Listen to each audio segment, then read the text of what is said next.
Bismillahirrahmanirrahim.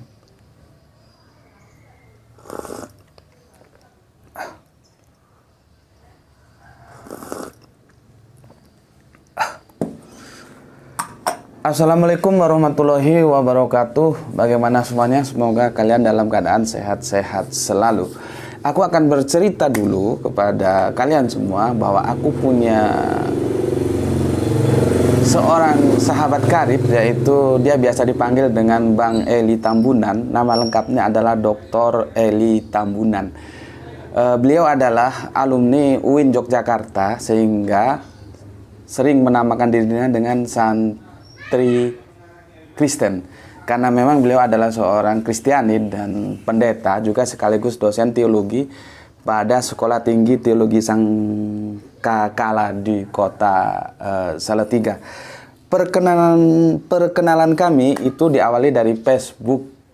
Mungkin saja Bang Elinya tertarik dengan tulisan-tulisanku di Facebook yang selalu menggunakan headline, judul utamanya itu adalah ombus-ombus dari Siantar. Ombus-ombus itu adalah sebuah makanan kecil untuk anak-anak, ya, dimana itu menjadi makanan utamaku dulu waktu masih kecil. Kalau di tanah Jawa itu sejenis sejenis putu, dan Siantar adalah kota kelahiranku.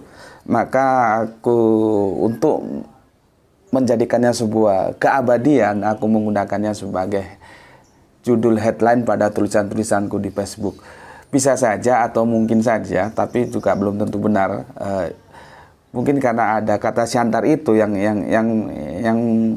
menjadi daya tarik sendiri baginya untuk mengajukan pertemanan, dan kami berteman. Sebentar, minum dulu. Bismillah.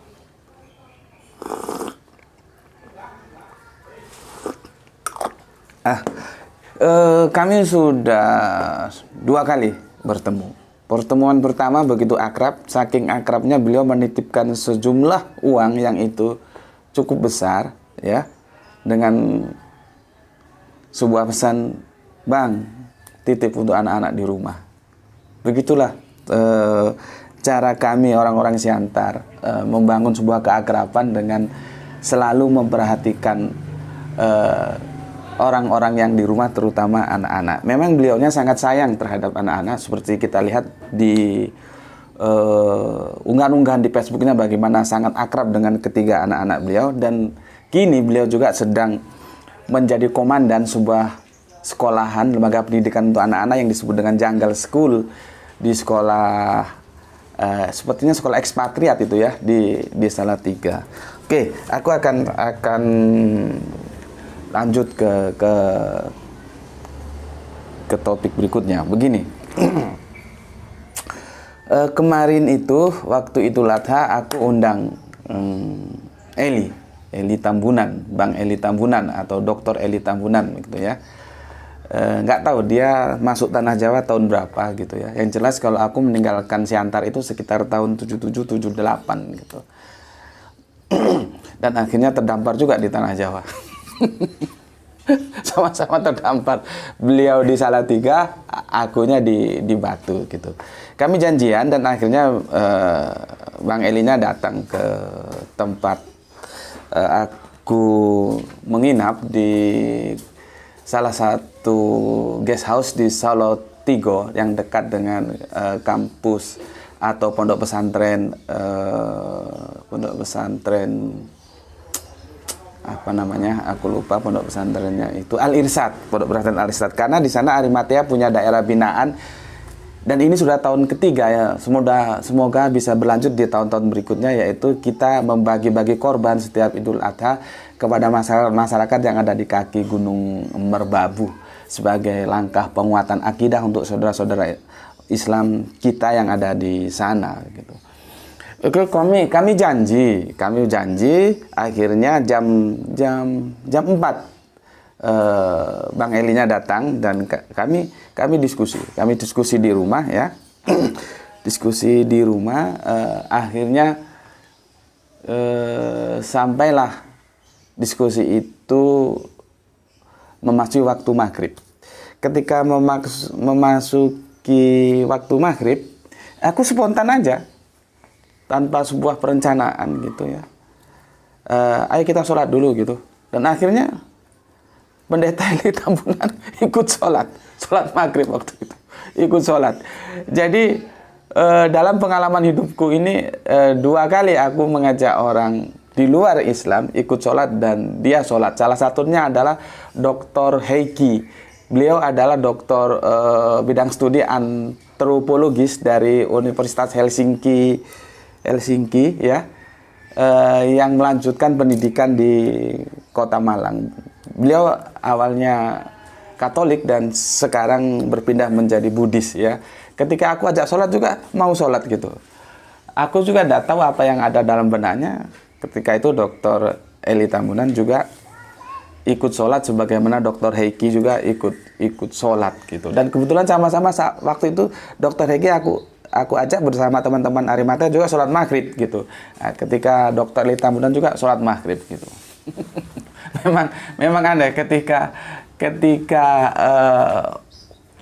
orang lain yang dalam tanda kutip ada dalam keumuman membidik seseorang yang bukan Islam mau ikut sholat, itu mungkin sebuah pertanyaan besar. Atau sebaliknya, ketika seorang yang notabene dia Islam, dia masuk ke gereja. Karena itu pernah aku alami sekitar tahun 85-an ya, ketika aku masih mahasiswa. Aku bersama temanku, dia dari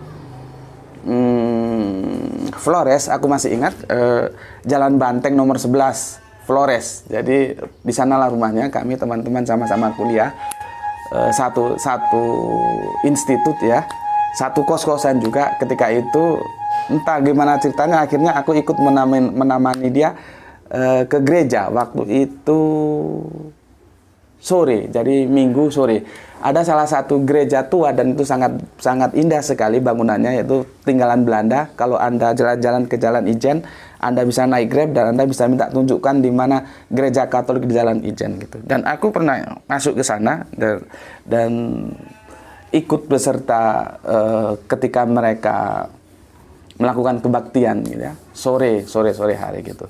Tetapi bukan aku mengajak semua kalian untuk melakukan seperti itu, tentu tidak. Justru aku akan menyarankan bahwa hal-hal demikian itu bisa dilakukan oleh hal-hal orang yang punya paradigma berpikir di luar dari keumuman gitu. Bagaimana dia masuk dan ikut beribadah, ikut menyaksikan, ikut hadir dalam rumah ibadah yang bukan agamanya, itu kan sesuatu yang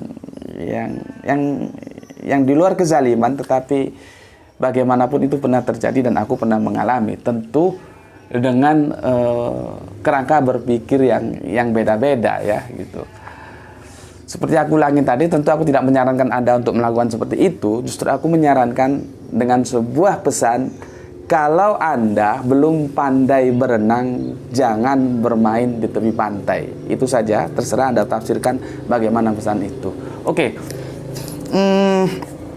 Begini, diskusi kami di dalam rumah itu ya, itu tidak lama kok, sekitar mungkin 1 jaman lah. 1 jaman ya diskusinya itu ya.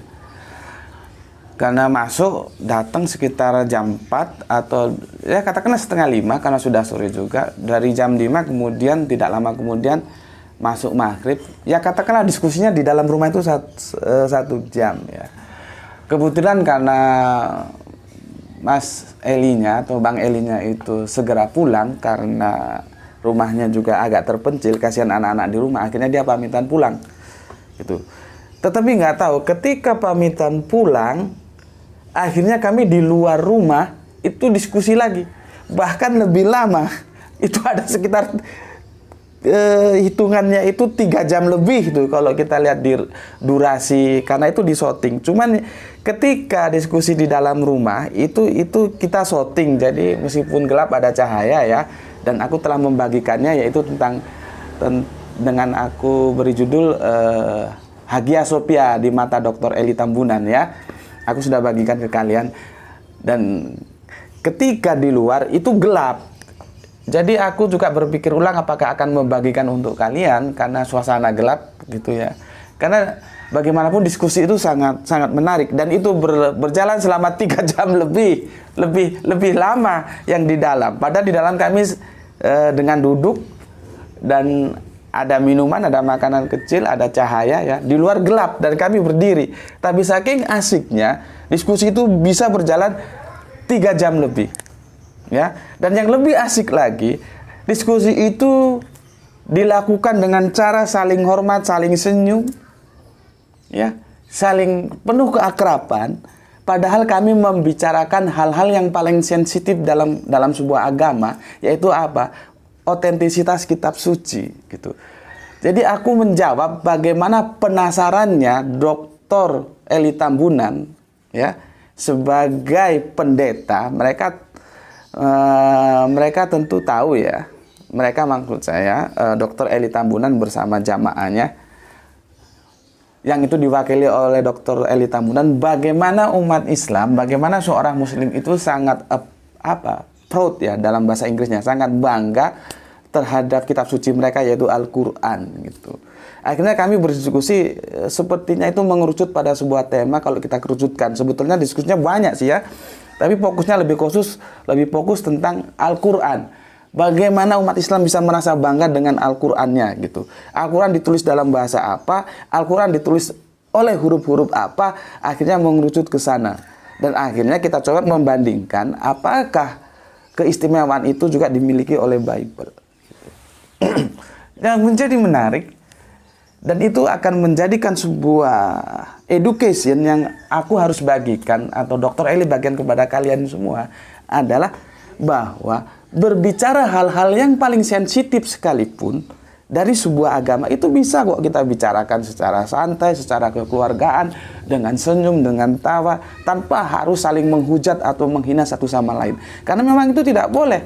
Bible mengatakan di dalam Perjanjian Baru bahwa apabila seseorang meminta pertanggungjawabanmu tentang Kristus, maka sampaikanlah dengan lemah lembut. Begitu juga di dalam Al-Qur'an. Berdebatlah engkau dengan ahli kitab, janganlah engkau berdebat dengan ahli kitab kecuali dengan cara yang paling baik. Jadi awalnya semua ya, memang perdebatan itu, kedua kitab suci ini mengajarkan harus dengan santun, tanpa menyakiti, tanpa menghujat. Nah, itu yang perlu aku sampaikan, aku tularkan kepada kalian dari pertemuan-pertemuan kami itu sebagai langkah sebuah edukasi. Mari kita bisa bicarakan, mari kita diskusikan agama ini dengan cara yang santun, gitu ya. Apalagi? Aku tidak bisa untuk saat ini untuk membagikan hasil diskusi kami, karena aku belum menemukan sebuah, katakanlah, teknik bagaimana caranya diskusi kami yang 3 jam itu supaya bisa Anda saksikan itu secara terang, karena itu gelap ya di luar. Di luar, dan itu 3 jam, ada nyamuk juga. Bayangkan saking hasilnya 3 jam. Aku nggak tahu, mungkin ada cara lain bagaimana memperjelas sebuah video supaya lebih terang. Tapi nantilah, seandainya nanti ada sebuah, katakanlah sebuah aplikasi yang bisa membuat jelas, bisa saja aku akan bagikan kepada kalian supaya kalian tahu gitu. Karena aku tidak bisa membagikan itu kepada kalian, hasil diskusiku bersama teman-teman dengan pendeta Dr. Eli Tambunan, maka aku akan menyertakan apa kesimpulan Dr. Eli Tambunan ya, sebagai pendeta, sebagai dosen. Dosen mantap sekali. Beliaunya mengajarkan Islamologi di Sekolah Tinggi Teologia Sangkakala di Salatiga. Itu kehebatan Dr. Eli ini adalah, kalau aku lihat, dia bisa memposisikan sebagai akademisi gitu. Tentunya dia sebagai pendeta punya akidah tersendiri di dalam Islam yang itu berbeda atau diametral terhadap Islam. Tetapi ketika beliau mengajar, beliau tidak sedikit pun mengintervensi ketidaksetujuannya terhadap Islam. Beliau menjelaskan Islam apa adanya. Inilah keistimewaan beliau. Maka kalau aku boleh sedikit memberikan sebuah anjuran, apabila kalian ingin belajar Islamologi, belajarlah kepada Dr. Eli Tambunan. Kalian akan mendapatkan perspektif Islam tanpa sebuah intervensi. Begitu. Oke, berikutnya aku persingkat saja, akan aku bagikan kepada kalian apa kesimpulan dari Dr. Eli Tambunan tentang diskusi kami yang membicarakan sebuah kitab suci, yaitu Al-Quran, yang itu menjadikan sebuah kebanggaan umat Islam. Oke, selamat mengikuti. Assalamualaikum warahmatullahi wabarakatuh. Hey, selamat siang. Selamat siang kawan-kawan. Ada yang menarik saya mau cerita siang ini nih. Apa sebetulnya yang membuat umat beragama itu dibilang perang kurang cocok bahasanya, dibilang berdarah-darah rasanya kurang elok, walaupun realitanya kan banyak juga yang seperti itu. Konflik. Nah, menurut saya sebetulnya para ulamanya, para tokoh agamanya, masih ingat di video yang sebelumnya saya menjelaskan soal ulama. Jadi tokohnya itu yang memang kalau mau jujur dalam arti mengkritisi diri sendiri, memang tahu membaca teks, bisa mendengar apa penjelasan dari orang lain tentang dirinya sendiri atau orang lain sendiri, tapi apa sih sebenarnya makna substansif, makna esensial dari teks agama, teks teologis yang didengar, yang dibaca, atau yang disampaikan kepadanya, atau yang dia sampaikan sendiri, tidak dipahami secara utuh, secara bulat. Saya kasih contoh nih. Tadi malam saya bertemu dengan Gus Betik itu. Gus Betik ini, wah, YouTube-nya itu udah subscribernya itu udah miliar gitu. Luar biasa. Jadi ada teman-teman dari Malang datang ke kecamatan, ya ke Jawa Tengah lah, untuk baik sekali, tujuannya mulia sekali, untuk menyalurkan korban dalam rangka Idul Adha itu. Lalu kita janjian sesama anak siantar kan. Apapun yang terjadi ya siantarmen lah. Jadi walaupun berbeda akidah, bukan berarti secara sosiologis kita menjadi hancur. Nah, kan itu yang mau kita bilang, seperti postingan di status Facebook tadi pagi itu. Nah, saya berdiskusi banyak dengan mereka, dengan teman-teman di situ. Ada Ustadz Mahmud dari Kupang, salah satu ustadz di Pondok Pesantren Al-Irsyad itu. Kami berdiskusi banyak di rumah, salah satu rumah tidak jauh dari Pondok Pesantren Al-Irsyad. Kami berdiskusi banyak sebetulnya, ya, tentang banyak hal yang asik, ringan.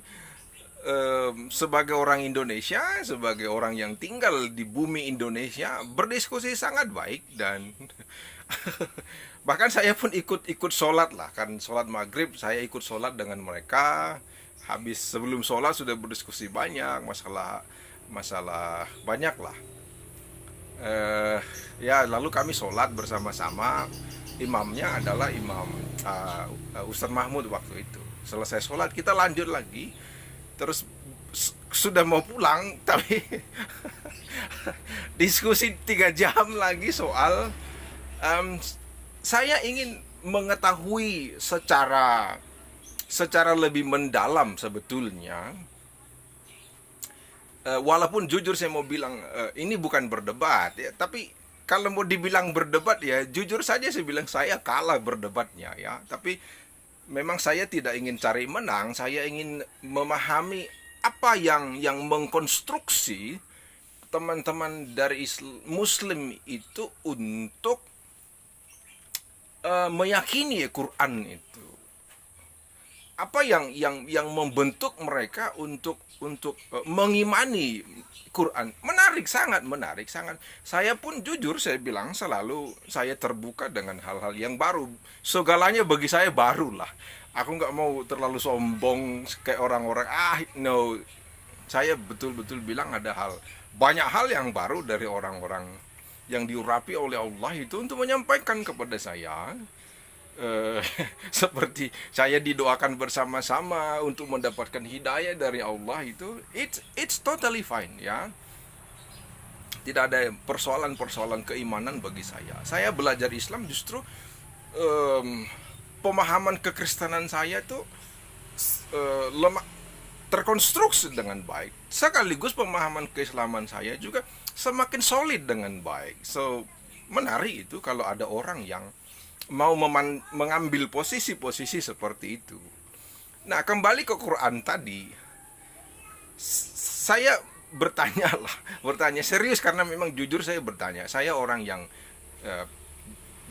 orang Siantar itu mungkin yang tinggal bagi kami itu udah hanyalah kejujurannya. Saking jujurnya kita memang jadi miskin kan kayak gitu itu.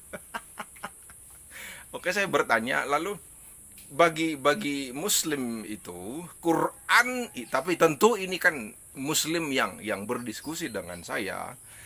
Quran itu adalah firman Allah yang diberikan kepada manusia itu. Jadi firmannya Allah, bahasanya. Nah, ini yang menarik. Saya bertanya 3 jam kita berdiskusi soal itu. Balik lagi. Bukan ingin muter-muter karena ingin mendapatkan mozaiknya itu menjadi satuan yang terbentuk kokoh gitu. Jadi firman Allah, Quran itu adalah bahasanya Allah. Tulisannya Allah. Ya, walaupun teman-teman sama seperti saya tentu bagaimana mungkin dengan segala argumentasi, mungkin juga sudah melihat YouTube perdebatan soal itu, membaca soal, tapi saya ingin tahu betul-betul pure hati saya ingin tahu. Moga-moga dapat hidayah, why not?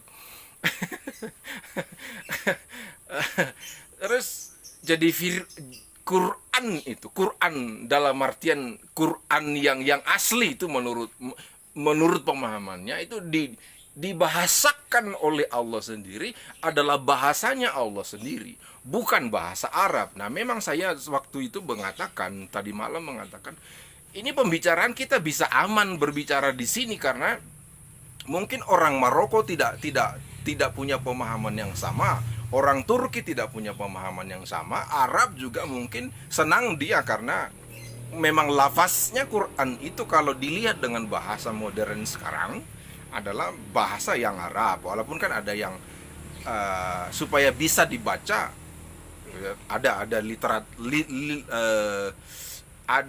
ada hurufnya itu. Tetapi dari teman-teman dari Arimatea dan dari Ustaz Mahmud yang dari Al Irsyad itu mengatakan, thank you di okay, you can go now.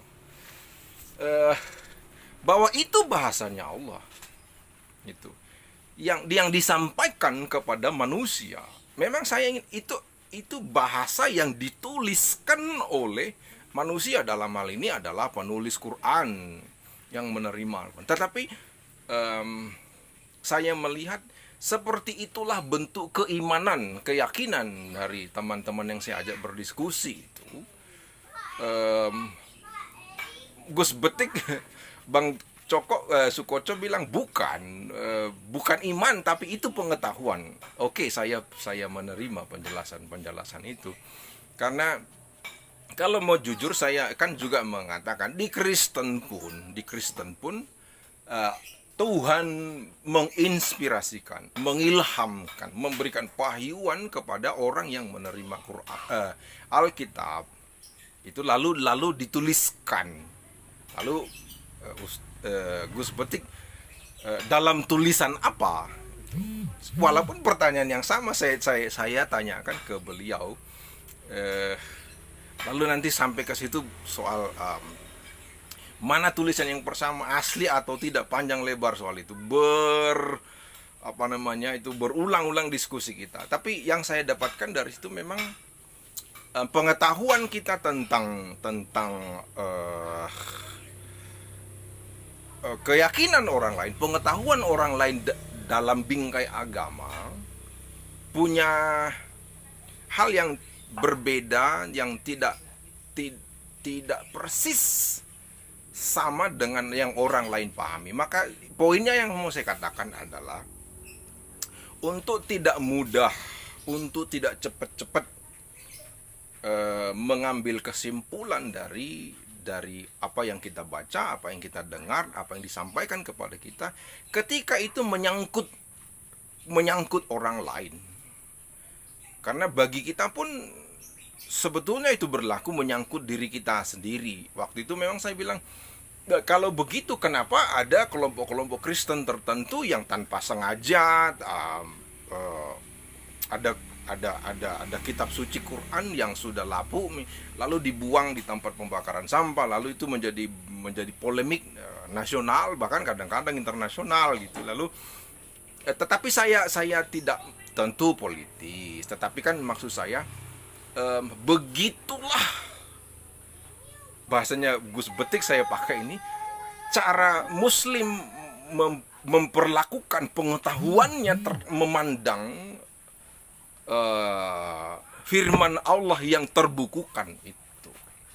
Nah, di Kristen memang lebih pada bukan soal menghafalnya. Jadi kan yang sampai Bang Iwan bertanya kepada saya, apakah kalau semua dunia ini hancur, Kristen bisa menulis ulang Alkitabnya? Saya bilang tidak, jujur saja, mungkin saja tidak ada orang yang walaupun tadi malam saya bilang tidak ada, tapi tidak menutup kemungkinan, karena kita tidak tahu siapapun di dunia ini yang bisa menuliskan ulang. Karena tulisannya pun bisa saja jadi bahasa Indonesia, bahasa Inggris dan segala macamnya. Lalu berteriak takbir Allahu Akbar. Yes, Muslim memang dia bisa menghafal. Maka saya bilang, saya pun kalau di karantina 5 tahun akan bisa menghafal dan melafalkan itu Quran.